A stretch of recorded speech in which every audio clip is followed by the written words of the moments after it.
Kag sa numero 1 sa mga balita, subong adlaw.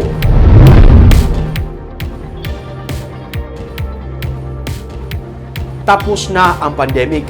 Ining mensahe kalog ipabutyag sa Mascara Festival sunod sa kay Bacolod City Mayor Albi Benitez. Sunod sa iya, tiuna para magpadayon kag mag-move on. Yaring report. Bangod sa atensyon nga nakuha sa Bacolod City sa Mascara Festival, mas madamo sa negosyante ang nagka-interes sa syudad kag nagaplano nga mag-invest diri. Inisunod sa kay Bacolod City Mayor Albi Benitez. Dugang pa niya, kung wala gid man malabot ang 200,000 nga target nga bisita, malapit diri ang kadamuon sa tawo nga nagpadulong sa Bacolod para sa selebrasyon. Kung ibase lang sa mga hotel bookings, mga napuno nga mga restaurant kag tawo sa dalan, hindi malayo nga nalabot sa syudad ang target sini nga kadamuon sang bisita.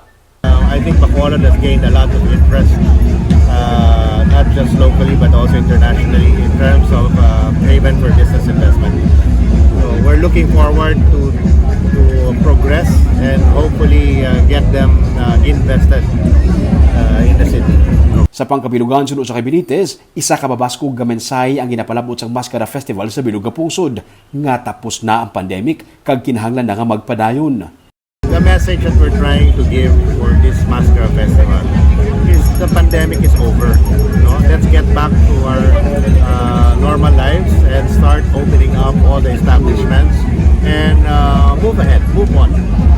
So isa sa pinakadako nga message na gusto namin palabot because of this Mascara Festival that the pandemic is over. Sa speech ni President Ferdinand Marcos Jr. sa pagpadulong niya sa Bacolod para sa selebrasyon, iyaman ginsiling nga dapat na magbalik sa normal ang pangabuhi sang tanan.